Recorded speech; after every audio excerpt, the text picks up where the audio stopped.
छत्रपती शिवरायांना मानाचा मुजरा करतो। भारतीय राज्यघटनेचे शिल्पकार भारतरत्न डॉक्टर बाबासाहेब आंबेडकर यांना मानवंदना अर्पित करतो, ज्यांच्या हस्ते आज हा सन्मान मला प्राप्त झालाय। हे भारताचे वैश्विक राजदूत, global ambassador for peace, harmony and culture, art of लिव्हिंगचे प्रणेते आणि करोडो लोकांच्या जीवनामध्ये त्यांनी सकारात्मक परिवर्तन घडवलं असे परमपूज्य गुरुदेव श्री श्री रविशंकरजी यांच्याही चरणी नतमस्तक होतो। मंचावर उपस्थित असलेले माझे सहकारी मंगलप्रभात लोढाजी, राहुल नार्वेकरजी, महाराष्ट्रातील ज्येष्ठ संपादक असलेले विजय बाविस्करजी, विवेक गिरधारीजी, सरिता कौशिक, निलेश खरे, आपल्या मराठी पत्रकार संघाचे प्रदेशाध्यक्ष आणि या कार्यक्रमाची संकल्पना ज्यांनी अंमलात आणली ते श्री किरण जोशी, या ठिकाणी उपस्थित पत्रकार संघाचे सर्व ज्येष्ठ पदाधिकारी, या ठिकाणी उपस्थित सर्व नागरिक भगिनी आणि बंधूंनो, आज मला थोडं अवघडल्यासारखं होत आहे की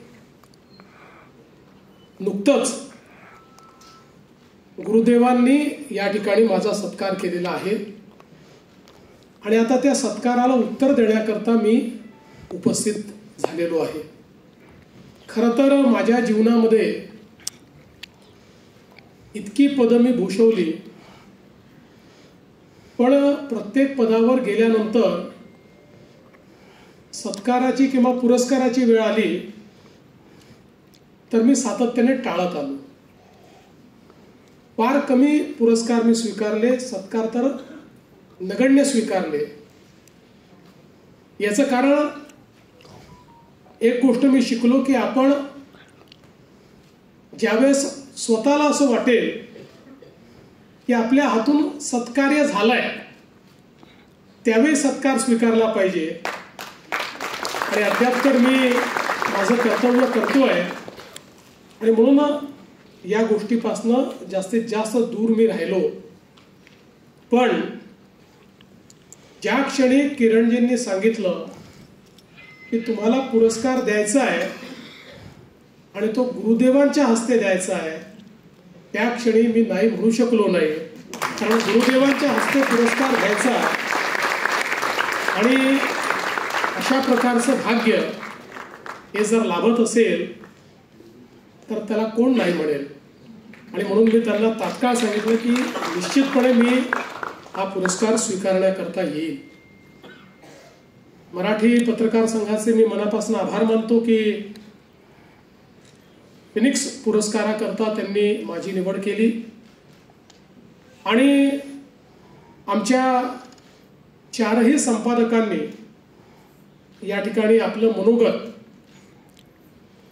दृकश्राव्य माध्यमातनं जे मांडलं त्याबद्दल त्यांचे देखील मी आभार मानतो की अगदी कमी शब्दामध्ये पण मला देखील पटेल असं वस्तुनिष्ठ या ठिकाणी माझं वर्णन त्यांनी केलं। त्यांच्या या ज्या शुभ भावना आहेत, या उत्तम भावना आहेत, त्याबद्दल मी त्यांचे अतिशय मनापासून आभार मानतो।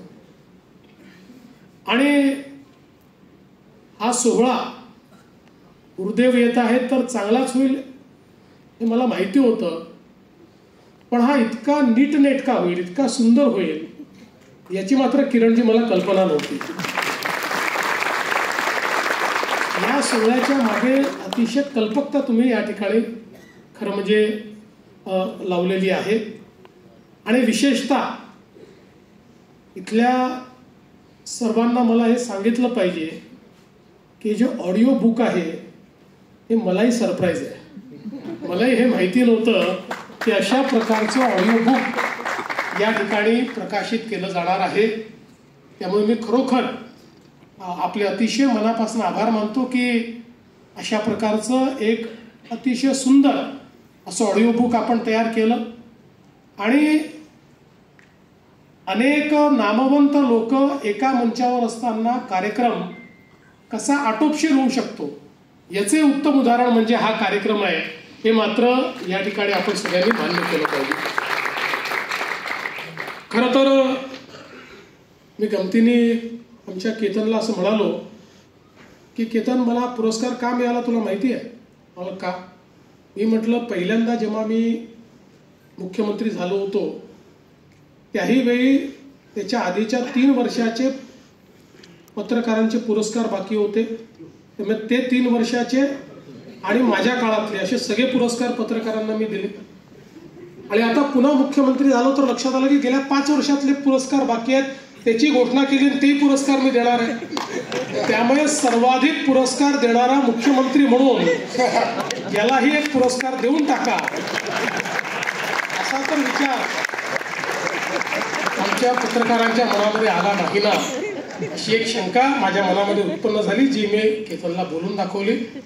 पण मला हे माहिती आहे की निश्चितपणे अतिशय चांगल्या भावनेनं हा सोहळा या ठिकाणी जो आहे तो आयोजित करण्यात आलेला आहे. आणि शेवटी आपण लोकशाहीमध्ये माध्यमांना लोकशाहीचं चौथं अंग समजलेलं आहे.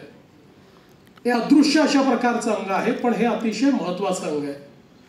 आणि आपल्या लोकशाहीमध्ये सत्ता जी आहे ती पथभ्रष्ट होऊ नये, सत्ता ही अंध होऊ नये, याकरता एक अंकुश म्हणून आपलं माध्यम त्या ठिकाणी काम करतात. आणि मला असं वाटतं की पत्रकारांचं आणि राजकारण्यांचं जे नातं आहे हे एक वेगळ्या प्रकारचं नातं आहे. प्रसंगी टीका करणारं, प्रसंगी संबंध ठेवणारं, अशा सगळ्या प्रकारचं नातं आहे. एक काळ मी बघितलेला आहे, कारण आता मलाही राजकारणात 30 पेक्षा जास्त वर्ष झाली. 25-26 वर्ष तर मी विधानसभेमध्ये आहे. त्याच्या आधी मी 7-8 वर्ष नगरसेवक होतो, महापौर होतो. तर या सगळ्या काळामध्ये मला असं वाटतं की अलीकडच्या 5-7-8 वर्षामध्ये राजकारण्यांकरता आणि पत्रकारांकरताही सगळ्या गोष्टी चॅलेंजिंग झाल्या. एक काळ मी बघितलेला आहे की ज्या काळामध्ये पत्रकार कठोर टीका ही राजकारण्यांवर करू शकत होते, करत होते, आणि त्यानंतर त्याच राजकारण्यांसोबत चाही पिऊ शकत होते, जेवणही करू शकत होते, आणि त्यांना सांगूही शकत होते, त्यांच्याशी चर्चाही करू शकत होते. आता मला भीती आहे की आज हा कार्यक्रम तुम्ही घेतल्यानंतर हे जे मंचावरचे पत्रकार आहे, उद्या त्याला कोणीतरी सकाळी उठून बोलणार की हे तर आता सरकारच्या गटामध्ये गेले, आता हे सरकारी पत्रकार झाले, आता हे मुख्यमंत्र्यांचे पत्रकार झाले. मला असं वाटतं की लोकशाहीमध्ये अशा प्रकारची भावना ठेवणं अतिशय चूक आहे. कारण पत्रकार आणि राजकारणी एकमेकाच्या विरोधातले नाही आहेत. ही लोकशाहीचे स्तंभ म्हणजे लोकशाहीची चाकं आहेत, आणि दोन्ही चाकांनी एकमेकाला सावरायचं आहे, दोन्ही चाकांनी एकमेकासोबत चालायचं आहे. आणि कुठलीही चाक हे जर वेगळ्या मार्गाने जात असेल तर त्याला मार्गावर आणण्याचं काम हे लोकशाहीमध्ये आपल्याला करायचं आहे. आणि म्हणून मला असं वाटतं की कुठेतरी ही जी भावना आहे की एखाद्या पत्रकाराने एखाद्याबद्दल चांगलं म्हटलं की तो त्या व्यक्तीचा झाला, त्या गटाचा झाला, किंवा केवळ टीकाच करायची म्हणजे तुम्ही तटस्थ पत्रकार होता, अशा प्रकारची जी भावना आहे, या दोन्ही भावना मला असं वाटतं अतिशय चुकीच्या आहेत. शेवटी लोकशाहीमध्ये राजकारण्यांनी आपलं काम करायचं असतं, पत्रकारांनी आपलं काम करायचं असतं, आणि दोघांचंही काम हे लोकशाहीला प्रगल्भ करणारं असलं पाहिजे, एवढंच त्या ठिकाणी पाहायचं असतं. आणि म्हणूनच मगाशी निलेश जे म्हणाले त्याप्रमाणे मी नेहमी सगळ्या संपादकांची, पत्रकारांची बोलताना सांगत असतो की तुम्हाला पाहिजे तेवढी टीका आमच्यावर करा, आमची काही अडचण नाही आहे, फक्त आमची बाजू पण सोबत मांडा. तुम्हाला ज्या वेळेस आमची बाजू पाहिजे आम्ही ती बाजू देऊ. एखादी गोष्ट आमची चुकत असेल तर ती तुम्ही दिवसभर दाखवली तरी हरकत नाही, एका छोट्या खिडकीत आमचं पण काय मत आहे तेवढं दाखवलं की आम्ही त्या ठिकाणी पूर्णपणे समाधानी आहोत. आणि मला असं वाटतं की लोकशाहीमध्ये हे अतिशय एक प्रगल्भ अशा प्रकारचं दृश्य असेल की दोन्ही बाजू या लोकशाहीमध्ये समोर आलेल्या आहेत. आज खरं म्हणजे या निमित्ताने मी पुन्हा एकदा पत्रकार संघाला सांगू इच्छितो की तुमच्या स्वातंत्र्याला कुठलीही बाधा न आणता पत्रकारांकरता जे जे चांगलं करता येईल ते करण्याचा प्रयत्न आमचं सरकार निश्चित करतं. कारण आज आमचे जे माध्यम आहेत, माध्यमांचे प्रतिनिधी आहेत, माध्यमांचे संपादक आहेत, सगळ्यांसमोर खूप आव्हान आहे. समाजामध्ये इतकी सगळी कामं करत असताना ते आणि त्यांचे परिवार वेगवेगळ्या आव्हानांचा सामना करत असतात. अनेक वेळा दिवस दिवस रस्त्यावर राहणारे पत्रकार हे कुठे राहतात याचीही कोणाला कल्पना नसते, त्यांची अवस्था काय आहे हे देखील माहिती नसतं. आता तर आपलं जे अतिशय कॉम्पिटिंग अशा प्रकारचं जग आहे त्या जगामध्ये मला असं वाटतं की शेवटी पत्रकारिता ही पण कठीण झालेली आहे. कारण एखादं माध्यम चालवणं याचे देखील अनेक आव्हानं आहेत. विशेषतः कोविड नंतर तर ती आव्हानं वाढलेली आहेत. आणि मग अशा परिस्थितीमध्ये हा स्तंभ मजबूत राहायला पाहिजे, याकरता सरकारने देखील या सगळ्या समूहाच्या पाठीशी उभं राहणं हे गरजेचं आहे.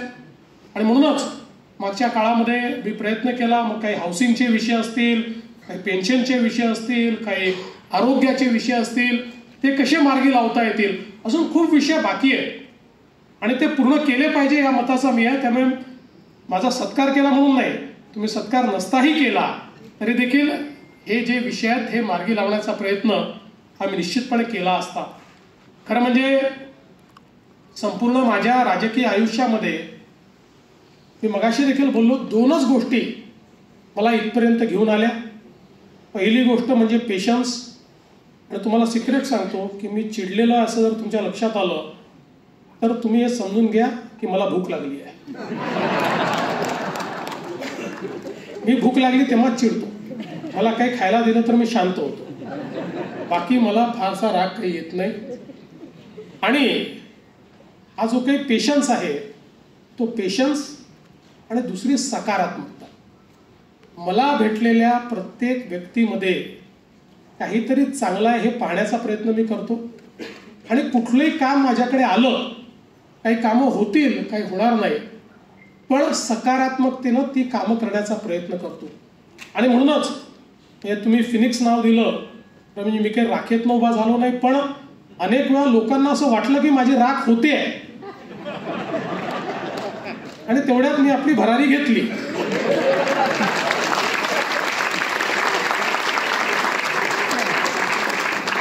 तर ही का घेऊ शकलो? कारण जेव्हा जेव्हा राखेचा क्षण आला त्यावेळी त्याला सकारात्मकतेने पुढे गेलो. आव्हानांपासून कधी पळालो नाही, आव्हानांना सामोरं गेलो, आव्हानांचा सामना केला, सकारात्मकतेनं केला, द्वेष केला नाही, माणसं झुंजवली नाहीत, टोकाचं राजकारण केलं नाही. आणि म्हणूनच मला असं वाटतं की या सगळ्या विपरीत परिस्थितीतनं एक एक पाऊल मी पुढे जात गेलो. आणि मला या गोष्टीचं समाधान आहे.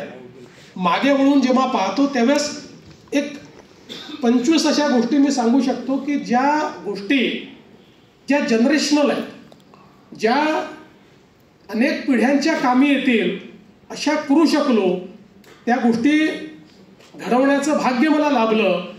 मला असं वाटतं याच्या पाठीमागे ही जी एक सकारात्मकता मी नेहमी ठेवलेली आहे ती सकारात्मकताच याच्याकरता कारणीभूत आहे. आणि म्हणून मला असं वाटतं की आज हा जो काही पुरस्कार या ठिकाणी मिळालेला आहे आणि तोही मला पुन्हा याचा उल्लेख केला पाहिजे की गुरुदेव श्री श्री रविशंकरजी यांच्या हस्ते पुरस्कार.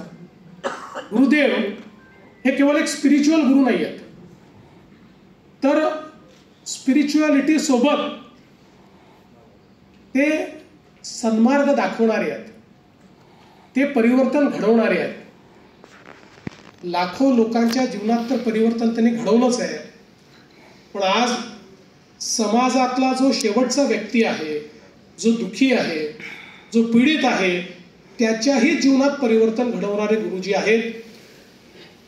महाराष्ट्रासहित देशातल्या अनेक शेतकऱ्यांची निराशा दूर करून त्यांच्या जीवनामध्ये आशेचा किरण निर्माण करणं, त्यांना शेतीमधले बदल शिकवणं, जलसंधारणाचं काम करणं, जलदूताप्रमाणे दुष्काळी भागामध्ये जलसाठ्यांची निर्मिती करणं, अशी अनेक कामं सांगता येतील की जी कामं गुरुदेवांनी आणि गुरुदेवांच्या प्रेरणेनं आर्ट ऑफ लिव्हिंग या संघटनेने केली.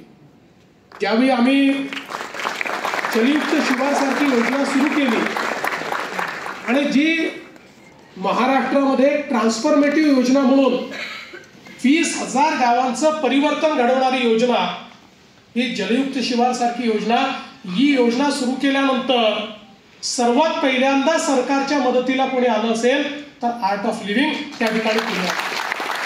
आणि इतक्या मोठ्या प्रमाणात नदी खोलीकरण, नाले खोलीकरण असेल, गाळ काढण्याचं काम असेल, त्या ठिकाणी धरणातला गाळ काढण्याचं, तलावातला गाळ काढण्याचं काम असेल, वेगवेगळ्या प्रकारचे स्ट्रक्चर्स तयार करायचे असतील, अतिशय सायंटिफिक पद्धतीनं आर्ट ऑफ लिव्हिंगने आपले स्वतःचे कार्यकर्ते प्रशिक्षित करून त्या ठिकाणी सरकारसोबत काम केलं आणि समाजाला प्रेरित केलं. आणि गुरुदेवांच्या आशीर्वादामुळे आणि त्यांच्या प्रेरणेमुळे हजारो लोक हे आपल्याला त्या ठिकाणी रोज सकाळी श्रमदान करताना दिसले. आणि आपण आपल्या जीवनात परिवर्तन घडवू शकतो हे आर्ट ऑफ लिव्हिंगने अनेक गावातल्या लोकांना शिकवलं. जलसंधारण झालं, मग पीक पद्धती झाली, मग त्याच्यामध्ये प्रयोग झाले, मग सेंद्रिय आपल्याला पीक पद्धती कशी करता येईल याचा विचार झाला, गोवंशाचा विचार झाला. एकूणच जे काही आपलं अर्थकारण आहे आणि ग्रामीण भागातलं अर्थकारण आहे, याच्यावर एक सकारात्मक बदल घडवण्याचं काम हे गुरुदेवांनी केलं. आणि आजही ते काम अखंडपणे त्यांचं चाललंय. महाराष्ट्रात चाललंय, महाराष्ट्राबाहेर संपूर्ण भारतामध्ये चाललंय. आणि हे जे आर्ट ऑफ लिव्हिंगचं काम आहे हे अनेक देशांमध्ये देखील त्या ठिकाणी चाललेलं आहे. आणि म्हणून मी पहिल्यांदा जो उल्लेख केला की आज भारतीय संस्कृती, भारतीय योग पद्धती, भारतीय चिकित्सा पद्धती, या सगळ्या गोष्टींना एक जागतिक मान्यता मिळते आहे. त्याच्या पाठीमागे जी मंडळी आहेत त्यात प्रामुख्यानं गुरुदेवांचं नाव आपल्याला घेता येईल की ज्यांनी आपल्या भारतीय संस्कृतीला, योग पद्धतीला, चिकित्सा पद्धतीला जगामध्ये मान्यता मिळवून दिली.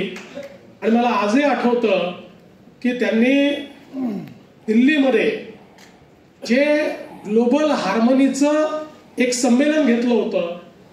जगातल्या शेकडो देशातनं विविध त्या ठिकाणी पंथाचे लोक, विविध धर्माचे लोक, विविध विचाराचे लोक हे सगळे एका मंचावर आले होते.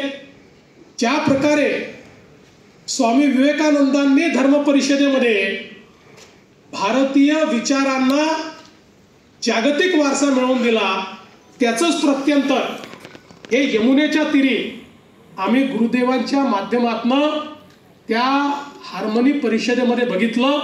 आणि एक प्रकारे भारतीय विचार हा जगामध्ये पोहोचवण्याचं काम आणि जगातल्या लोकांना एकत्रित आणून, आम्ही पूजा पद्धतीने वेगळे असू पण शेवटी आम्ही सगळे मानव आहोत आणि मानवता हा आमचा धर्म आहे, अशा प्रकारचा विचार जो गुरुदेवांनी त्या ठिकाणी दिला. मला असं वाटतं की ते खऱ्या अर्थानं एक वैश्विक विचार घेऊन त्या ठिकाणून सगळे लोक परत गेलेले आहेत.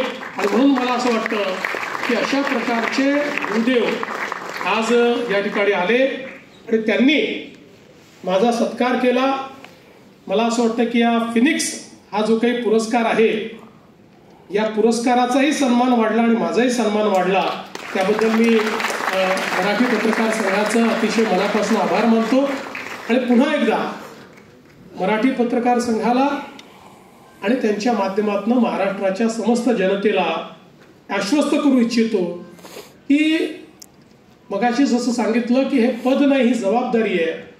ही जबाबदारी प्रामाणिकपणे आणि पूर्ण क्षमतेनं या ठिकाणी पार पाडत महाराष्ट्राला सर्वोच्च स्थानावर न्यायचं हा जो आपला प्रयत्न आहे, तो प्रयत्न सातत्याने मी करतच राहील.